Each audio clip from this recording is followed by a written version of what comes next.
Good afternoon, and welcome to the latest faculty seminar from the NYU SPS Shack Institute of Real Estate. This event is really for students, so uh, it is a relatively small group, so I encourage you to ask questions in chat.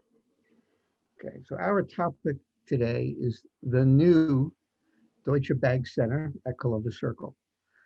And our speaker is Alison Kwiatkowski, and we are very proud of her as an alumna of the program, as well as an architect, and she is Vice President of Americas globally for Deutsche Bank. I'll let her give more details about that, and she has been deeply involved in this project. I'm going to speak very briefly about a little history. Um, uh, the Deutsche Bank was historically located in New York City on Liberty Street. It was damaged in 9/11. There were environmental issues. There was a fire that tragically included the loss of 2 New York City firefighters. And the decision was made to demolish the building. Since then, Deutsche Bank has been in various locations in Lower Manhattan, Midtown Manhattan, and elsewhere, and decided to build a new center in what had been the AOL Time Warner Center, which actually replaced what had been the New York Colosseum. And I am old enough to remember that Colosseum. So there's a lot of history here, but today's focus is on what's going on now and in the future, and with the new Deutsche Bank Center at Columbus Circle. So with that, Alison has a presentation. I'll let her get started. Okay, and to quickly share more about my role as I get my presentation up. So my title is and let's see if I can get this into presentation mode, the America's Business Partner for Global Real Estate. So what that essentially means is I represent all of the service lines within our global real estate team. So design and construction, real estate transactions, facilities, client services. So all of our employee and client functions, engineering, and so I represent them for the region, both internally within the bank and externally. So as I was sharing with Professor Hersh, when we joined, for example, I just met with the city councilwoman, Helen Rosenthal. I am part of the Lincoln Square Business Improvement District. I am, the face of a lot of our conversations of partnerships in the city. So it's a very interesting role because I touch a little bit of everything, and often my role is kind of the peacekeeper, which for a project like this is very interesting because if you're familiar with the Time Warner Center, now called the Deutsche Bank Center, it's a multi-use building. So we have the residences, we have the Mandarin, we have the mall. So there's a lot of negotiations on that standpoint. And as Professor Hersh shared, with the history of the building, because most of our population was at 60 Wall Street, and it was a snap decision after September 11th.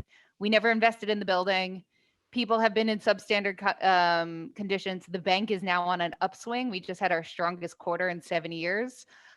We're growing, where everyone's, the momentum is up. So now people are finally in an office that's built for them. So just wanted to share our statement of intent. We set this statement at the beginning of our design project process, and it is reminded every single week. So what we are doing is trying to make a positive impact with our building. There are no excuses of why something is not delivered to the highest standard, and it has to be personable, sustainable, reliable, simple. Everything is about putting the bank as a modern, forward-looking institution, and it's very much an intentional design. So I just wanted to start with that because hopefully you'll see much of this as we go through, and it definitely has been kind of the guiding principle of our team. So we signed our lease in 2018. At the time, we were looking at various buildings in New York because we have a trading floor or multiple trading floors. And trading floors, you have to pack as many people as tight as possible on one large floor. It's actually very limiting as far as what your New York real estate options are. So it was really the World Trade Center, Hudson Yards, or the building we're in now. Because we had a very aggressive schedule, we thought the Time Warner Center was the best option, and also just the proximity to Midtown, the park, the amenities it could provide. So we went forward with this project. We started construction in 2019. COVID set us back 6 weeks, but we were actually able to make up and get ahead of time, and we are starting our first move in about 107 days. So we have 1,000,000 square feet, about 4,000. This number is actually a little bit higher as of today. So 4,400 seats or so, 1,400 of which are trading, which has their own special requirements. And as far as how we are planning to move in, because a bank there's so much resiliency required, we are moving about 300 people a week, every week from September 24th until the last weekend of February. So it's an aggressive schedule. There are no breaks. And we have a very enduring team, because this has been like the ultimate push since we've started this project. This is just a quick view of our project schedule, so you can see the kind of the depth of having a multi-use building. We have trading, we have amenities, we have office space. We're doing some base building work. And how the building is stacked. So there are two towers over the large retail space. The South Tower, that's the residences. So we share a building with like Howard Stern and many famous New York athletes. The North building, that's the Mandarin. So we're dealing with very high-end neighbors that are very involved in every decision we make. We also have the retail below us, Whole Foods. So we have the trading floors expanding from 58th Street to 60th Street. So if you think about that, and we go from 8th till good way towards 9th Avenue. So we have basically a trading floor that's 2 city blocks by 2 city blocks. It's just huge. And we have 3 of those. And we also have the Jazz at Lincoln Center that punches right through our building. So imagine building a building around a performance hall that always adds its own kind of levels of complexities. Above our trading floor, we have all of our amenity floors, including we actually just redesigned the roof so that we can have open terrace space, largely responding to the fact of post-COVID, people want to be outdoors. So we took a terrace, we built meeting space out there, we have workspace, we upped our Wi-Fi so that people can use that space as an expansion of our workspace. We also have a staff bar that we have built right off the terraces to try and encourage people to come back to work.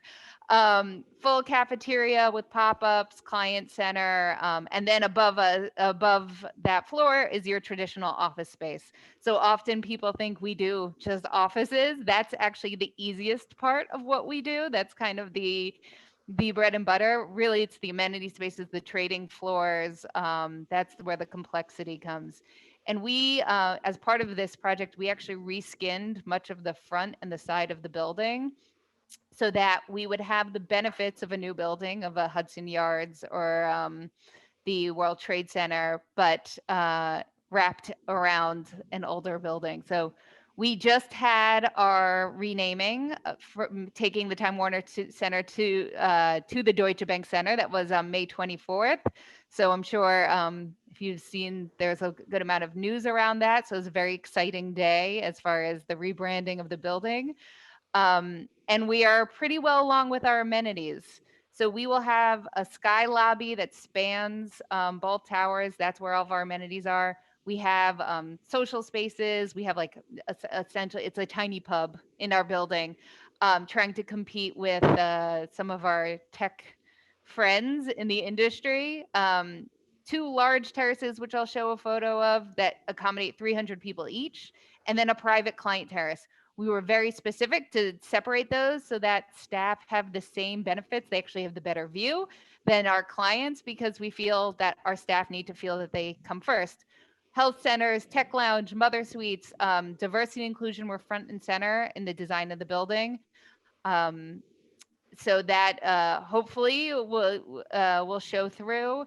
And I just have some stats later about what that actually means. As far as the client experience, branded ground floor lobby, we have dedicated client conference centers, and again, that private client terrace.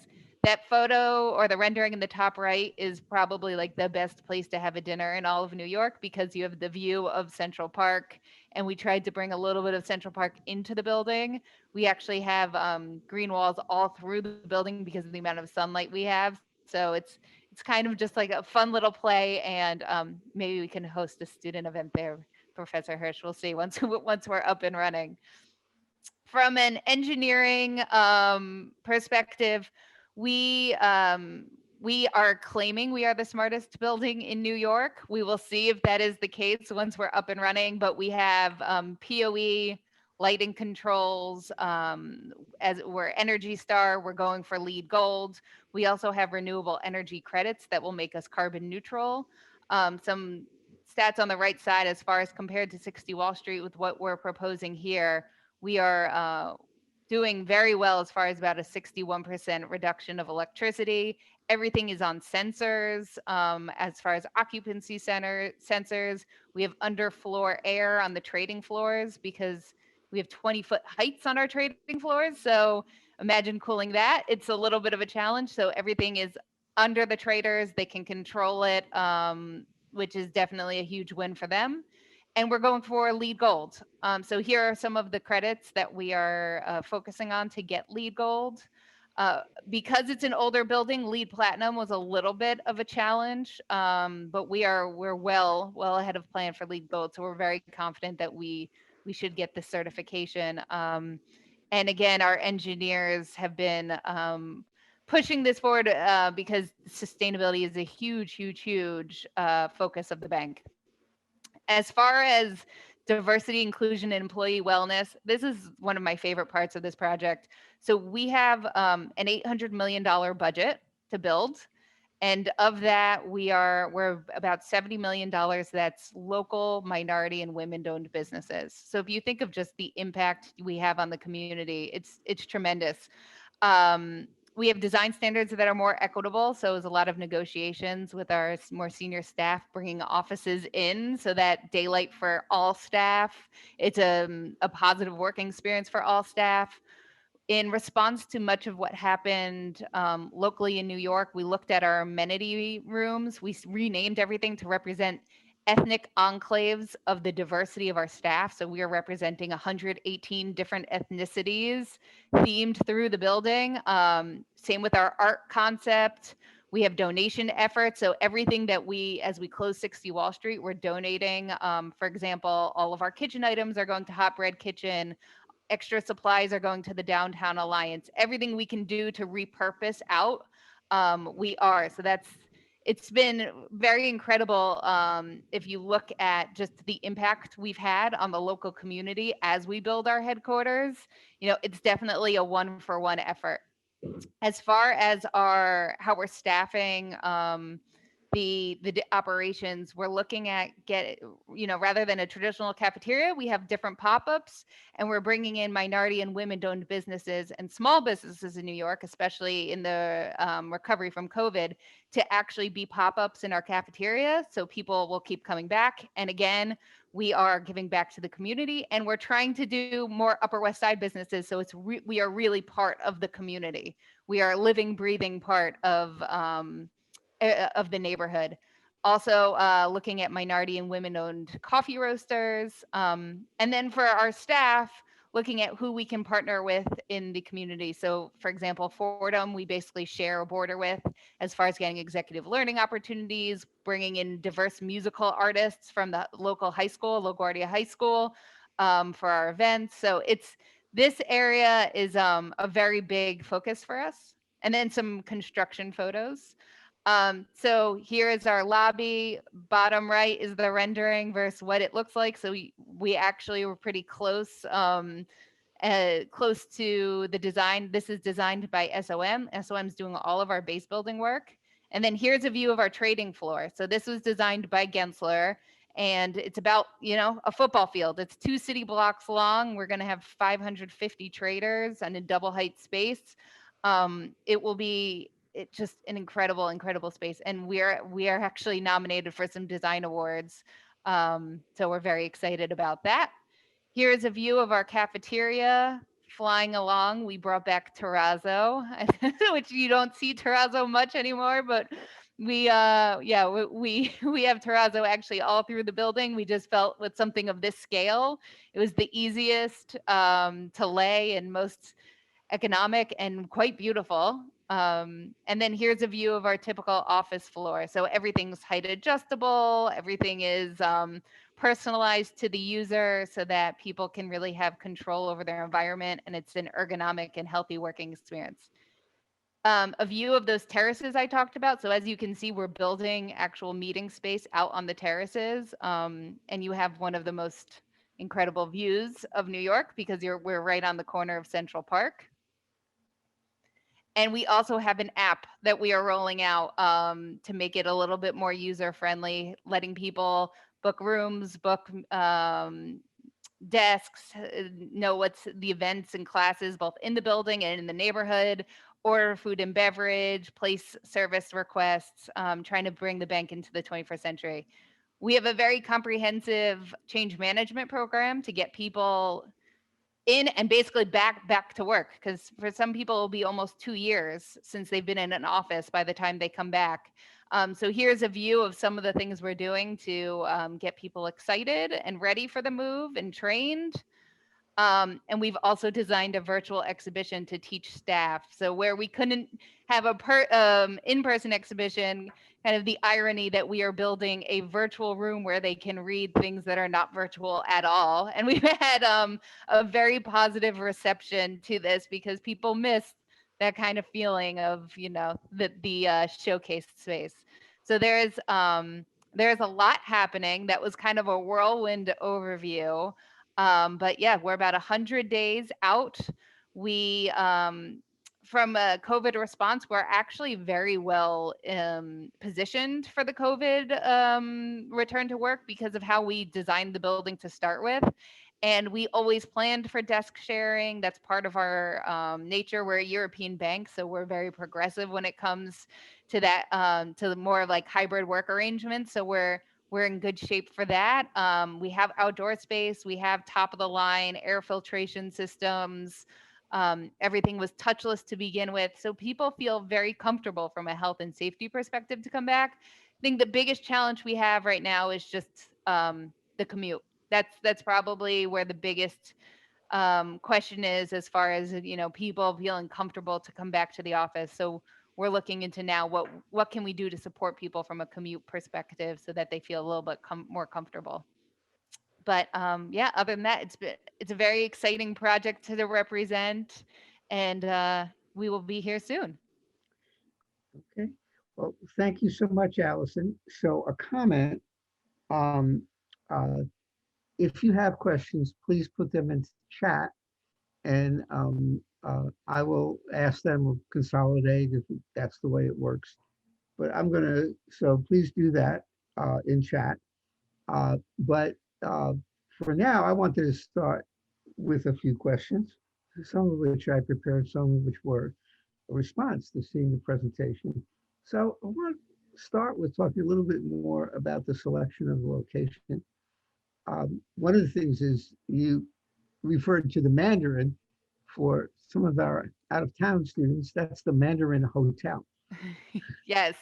Uh, uh, uh, the uh, so what do you think were the key ingredients? You mentioned really the competition, Hudson Yards, World Yep. Trade Center. And what do you think, maybe the hotel, having a hotel physically attached makes sense for an international organization. Yep. But what were some of the key elements in that decision? The in your site mind? decision. So we, first of all, from a placement perspective in the city, we are above the A, C, D, and 1 subway lines. We are at the intersection of several bus lines. We're at the corner of the park. So what we heard from a lot of people is like, I want to get in and out of work easily. But while I'm at work, I also want to be able to have some sort of balance and work life balance. So we are working with like the local bike rentals so that staff will have access to a bike. So if it's the middle of the day and they want to take a bike around the park to get 10 minutes to clear their head, they have that opportunity. We also wanted to be in Midtown, where all of our clients are. That was key. We also a benefit is Related, who is our landlord, is one of our biggest clients. So it's always good to take care of your own client. And our leadership, was concerned with Hudson Yards with the over reliance on the 7 train, given that our trading staff, they have to be in and they have to be in before the market opens. And a delay in the 7 train taking down our whole trading population is a huge risk of the bank. So I've heard the 7 train has been working, very, very well. It's been a very efficient system, but for our team, it was too remote, and there was too much of a risk there. I think World Trade was definitely a top contender. The challenge we had with World Trade, it was one, we were an anchor tenant, so they had to secure more tenants before they could guarantee the schedule of the building, which made people a little bit nervous. And also because we had our history downtown, and the impact of September 11th, which is still very real to our staff. We have about 600 employees that were with the bank September 11th who are still with the bank today. There was a feeling of like, maybe we want a fresh start. If we go to Midtown, maybe that's like the new future of the bank, a commitment to the Americas, a very visible location. It's also a very expensive location. It was the most expensive of every option we looked at. But so far, we feel that just from a presence, this is the Deutsche Bank Center. And as a German bank, if we're making a commitment to the Americas, we wanted something that really had our name, that said that we are here for the long term. So it was, we had to get some people over the line with picking the location we picked, but we are very happy. And in the end, it's just been, from an employee amenity perspective, it's been great. Okay, so let's talk a little bit more about that. Um, you talked about, you said world-class HVAC. Are you going to do special things in terms of COVID, MERV 14 filters, all Yep. of that kind of thing?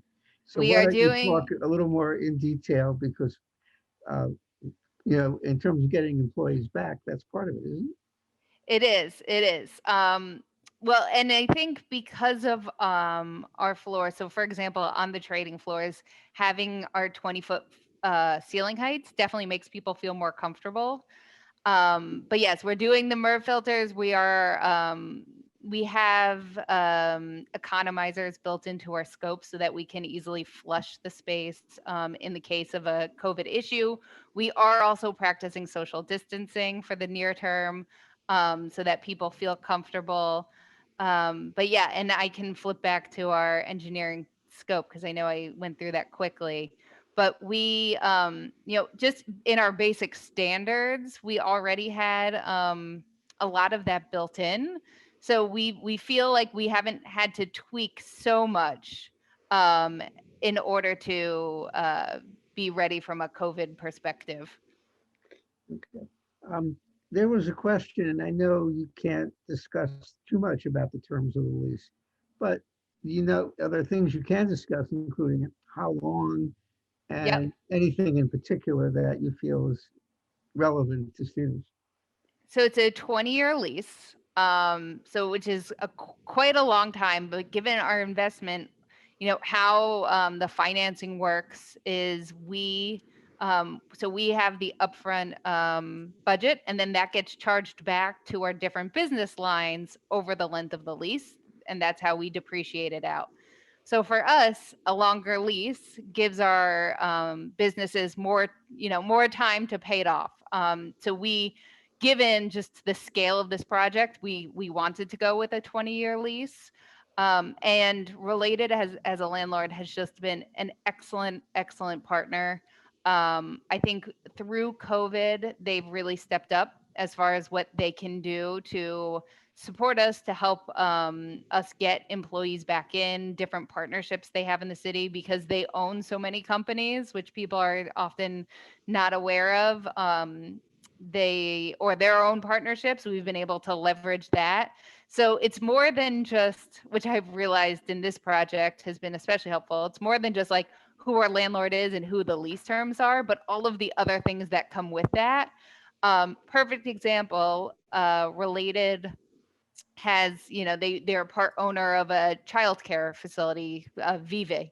So we have been able to leverage that to get subsidized daycare for our employees, or we're still finalizing it. So we're negotiating this so that employees have support, additional childcare to come back. So things like that, which have never really been key. Normally it's just your landlord is the person, that you get your keys from, and you build out and you negotiate when you have to decommission the space in 10, 20 years. But now, like, they really are a true partner to us. Okay, well, that's good to know. Um, how about security and access to the building in terms of both your Yeah. bank? I don't know if you actually have a branch. We don't actually have piles of Deutschmarks, but or euros in Yeah. today's world, but it's still a bank. And also you have COVID concerns. So how are you controlling access to the building? So this has been this is a top conversation, because we want a very secure building, but without it feeling like a very secure building, right? It's like invisible security. So if you ask our regulators, they would like, man traps at every floor. We are trying to do that behind the scenes. So we do have blast proofing on the outside of the building. We also have reinforced cables at the base of the building in the case of a blast. We have turnstiles. We're working on facial recognition so that it's a little bit more of an invisible security. Um, and we're also working on having iPhones be the replacement of a security pass, again, for that more invisible security. It's for us, I'm not sure if anyone remembers, but while we were in the design, and actually, ironically, we were sitting with our security team talking about the design of the building, was when there was a pipe bomb that went to the Time Warner Center to CNN, and this was maybe 2 years ago or so. Yes. Um, so we were, there's a whole conversation of like, well, what do we need to plan for? And then you saw somebody's face at the table go white, and then we got like the emergency alerts that there was the pipe bomb at CNN. So that was a wake up call that it's a site that could be, at risk for something. We are directly across from a Trump building, so that's also a concern. And just the proximity, because we are one of the most touristed locations in the country. So if you think just the amount of people you have in Central Park, around Central Park, in the retail, we have to be very aware. One thing that's come up, which has surprised me, is the virtual issues we have. So that now somebody can virtually screen something on your building, and then that can be blasted out on the internet. So, and it's, essentially phone filters that you can hold your phone up to the side of the building, and it could through a phone filter blast something across your building. So we're dealing with a whole new level of like cybersecurity and cyber threats around that. But yes, we have an excellent cybersecurity team that has been all over this and definitely has been one step ahead. Boy, the things you have to think about today, Yes. I certainly understand that. So someone asked a question about hybrid. I think meaning, well, you may know more about what they're asking about than I do. That, I mean, for us, hybrid means you're in a classroom with some yep. students, and you're also online, and other students can see you online. What does that hybrid mean for a bank? Yes. So the bank has been one step ahead of this conversation, kind of the whole time through COVID. So we knew we were doing some level of desk sharing and hybrid working going into it because that's what our staff are asking for. At the beginning of COVID, our CEO came forward and said, like, we want staff to make a decision of when they feel comfortable coming back. So like stay home. We are not going to ask you to come back to the building. Since then, now with the vaccine efforts, we're starting to bring people back after Labor Day. But for us, for hybrid, and this has all been publicly announced, so I can finally talk about it. But we have a set structured program of work from home, but it's set days agreed with your manager, and it's not for all staff. It's for those who we say like don't assume risk as far as like you are not key in a regulated function for a trade.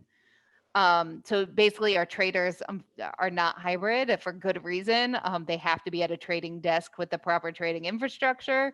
But for everyone else, we're going forward with a structured program. Now it's structured because we want people to have flexibility, but there's also a lot of value in having people in person and having people together. So it's not kind of a, you know, you come in when you want to. It's like your whole team is in on set days, and that's what we think is best for the culture of the bank. Um, and people actually appreciate having some structure because it gives them a little bit more kind of control, and you know, it's not always a negotiation, it's a set agreement. Yeah, are any spaces like sort of flexible? I mean, what Yep. it sounds like is that some people will come and say 3 days a week on average, Yes. and with approval. And then, so do you dedicate a space to them, or do they different So people use it on different days? everything's almost the whole building is set for desk sharing, and we have an app, right? So you can reserve your desk when you come in. But then we also have all these additional spaces, and that's what we've been focusing on. So we have on average 25% additional places you can work on a floor that are not a desk. So we have touchdowns, like high top tables. We find that people actually prefer to work, like especially our younger employees, at the high top tables more than they do at a desk anyway. We have like library style carrels. People also love those because there's, you know, you get into the college mentality of like, if someone's in the library carrel working, I can't disturb them. there's just there's just like a psychological piece of it, even if it's in the middle of the floor. And then we have a lot of like softer breakout spaces. All of our private offices are designed with large bullet shaped sit stand tables and 43-inch monitors that are on monitor arms so that the room can flip into a traditional desk with the monitor out, or if it becomes a meeting room or a Zoom room, right? That's what everyone's on Zooms these days. You can adjust the height of the table, push the monitor against the wall, everything like clicks into place, and now all of a sudden you have a proper meeting room where it doesn't feel like you're meeting in someone's office. And that's every single office in the building, including our CEO. So it's yeah, and like our CEO's like, fine, yeah, you know, I'm leading this culture. My office is not off limits. I want my team to feel comfortable like claiming it for whatever they need since I'm always on the road. So it's definitely a culture change that's led from the top. Fascinating stuff of what an office, what a modern office is like, and where where it's going in the future. So let's talk Yep. about something fun. let's talk a little bit more about food. Um, so if there are places where staff can buy food, and they're Yes. going to change. Did I get that right? In addition Yes. to there are restaurants in the center now, right? There are restaurants in the center, but because we do a decent amount of entertaining and because we have 5,000 staff with very tight schedules, we like to have the dining options in the building. So we have a cafe space that is all pop-ups or all different food hall concepts. And again, we have those pop-ups to showcase local businesses. And that also keeps it fresh. So people keep coming. If you have the same cafeteria every day, people get tired of it. So rotating that out. We also have honor markets on every floor. So like a self-checkout honor system where people can buy food and check themselves out with an app. And then we have trading cafes on the trading floors because every second a trader is not at their desk is lost money. So we bring the food as close as possible to them so that they never have to leave. But they have plenty of options if they do. And then again, we're building out this. It's a staff lounge, but it will be a working bar at evening hours, and that will also have food. So food is a huge component of our program. I spend more time talking about coffee and restrooms than I do probably anything else. So yeah, so it's definitely front and center. And just from a buying power perspective, it gives us an opportunity to give back to the cafeteria, give back to the neighborhood. Or having local vendors be a part of Yes. Yep. it. Okay, interesting. Well, it certainly does. Does sound like there'll be a lot of food choices. Um, uh, there was a question about uh, you show the overall energy efficiency. Yes. Okay, so you use the energy performance Yep. measure. Use the New York City version the Yes. or the Yes. EPA, or is it use the New York City? Yes. So you're going to be rated by New York City for your energy efficiency. Correct. Okay, and you think and you expect to score very high in operation. We hope so, and yes, and the bank has made a commitment to be a carbon neutral bank. So we are also, buying energy credits to hit that carbon neutral level. But yes, it's it has definitely been a push for us to get the building to this point because it's infrastructure from 2001. The build out actually started in 99 of the original build. And then because of September 11th, there was a little bit of a delay, but it's an older infrastructure that we're adopting. Yeah, and you mentioned something about the Colosseum and how that's being incorporated in the design. Yeah. I was surprised by that. So, you know, we have a lot of lifers here and they get very nostalgic. So our site was the old New York Coliseum. So we are having a Coliseum type theme. So we have like a New York Coliseum room. We have trying to bring back kind of the history of New York. All of like the themes throughout the building are kind of tied to like old New York. As far as kind of historic points of New York or the ethnic enclaves of New York to try and make people feel like they're connected to something bigger than just a building, and that they're reflected, they're included, and that there's a history here. But and also back to the comments around 9/11, we also are working on a 9/11 memorial on our terrace so that even though we are pulling staff away from downtown where we had a memorial there for 2 staff members we lost and just the impacted families, we are making sure that that's coming with us uptown as well. So we actually have meetings on that all afternoon as far as what we can do that's tasteful, that makes people feel like we haven't forgotten the history of the bank. Yeah, it is. I mean, boy, you were downtown a long time. I Yes. remember. Yes. You Well, were, and then also Deutsche bought Bankers Trust. So that's Bankers right. Trust Also, so we're still a good amount of Bankers Trust, and there's a lot of pride of the Bankers Trust crew. So yeah. Okay. Yeah, that was a while ago. It was the Yes. Bankers Trust building. I do remember that. But I remember I started working on Wall Street when I was 16. So yes, I do remember some of those things. What are you hearing from employees? What are they thinking as I don't know, is the total number of people who will be working in Manhattan and the particular parts of the bank that will be in Yes. this building? So we actually have shut down all of our New Jersey sites to bring everyone back in together. So it's, people are, a lot of banks are taking a different direction where they're pushing people out of New York. We are trying to bring everyone together in one place because we think there's a lot of power in having people together.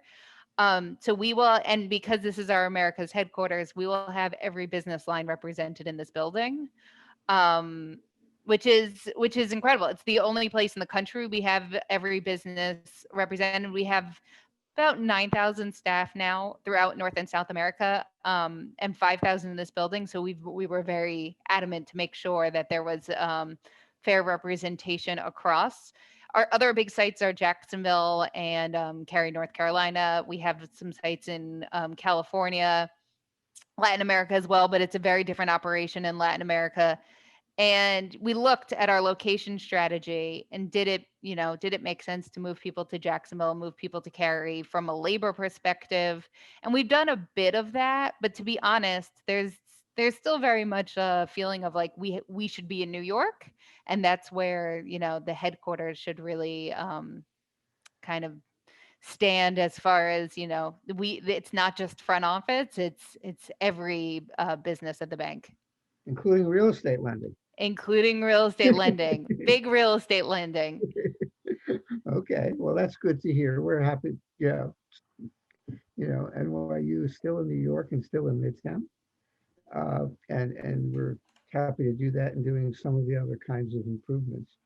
Uh, uh, People live in different parts. So where you were in downtown, which traditionally drew employees from Brooklyn and New Yep. Jersey, and now you're in Midtown, and you tend to get people from Queens, That, yes. maybe, So maybe. we have some cranky people.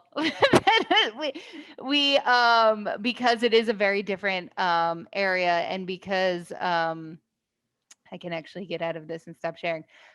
Because we are pulling people out of their commute patterns, especially our lifers who are always used to going downtown. So yeah, so that's we're trying to expose people to new commute patterns, but we are very largely Jersey based.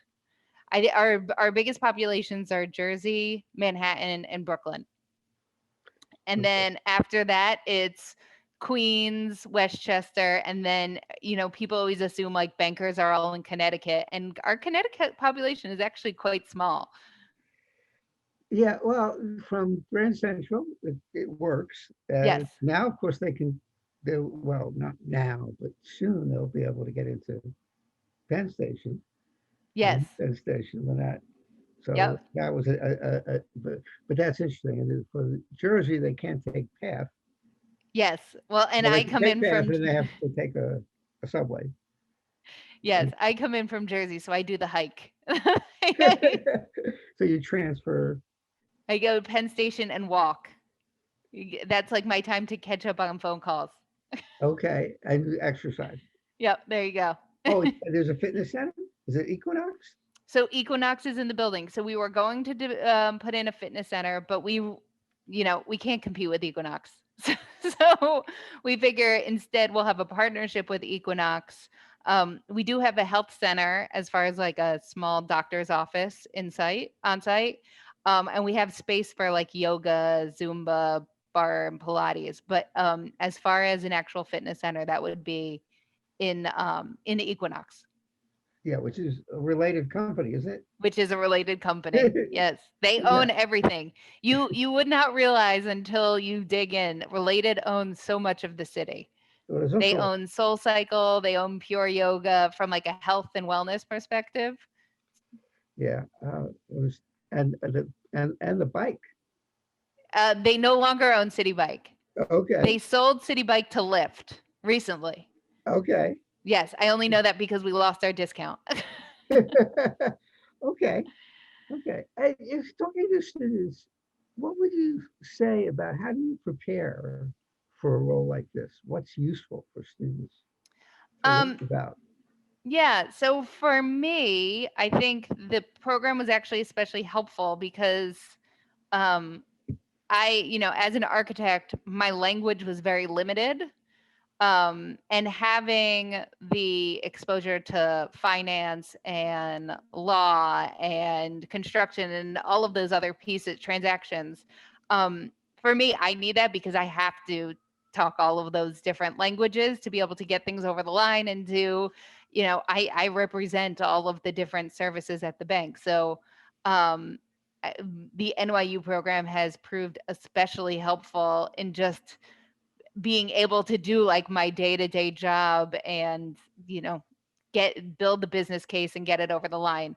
But I think the biggest thing that's specific to this project that I've learned is listening to our staff, and listening to our leadership and trying to like become a negotiator to come to a middle ground. Like every step of the way has been a negotiation, whether it's with Related or the Lincoln Center Business Improvement District or the staff themselves. So I think I spend more time herding cats and trying to get everyone on the same page and understand the bigger business case and like what is best for the franchise than anything else. So Yeah, you mentioned the bid several times, and how do they come into play?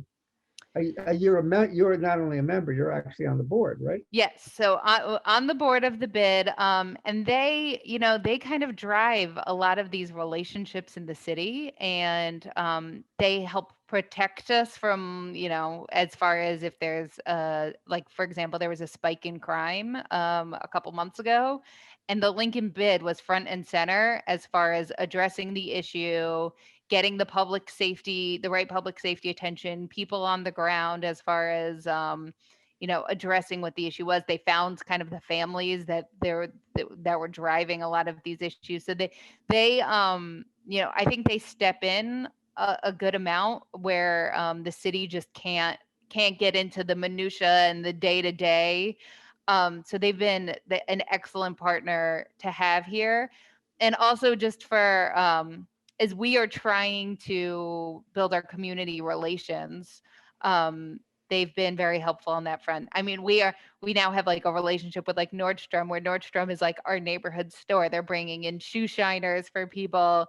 We have a banker with a senior meeting, and they have like a personal concierge to come run over an outfit, and it's a little above and beyond that like what we would typically do anywhere else. But that was all from our Lincoln bid relationships that we were able to establish that.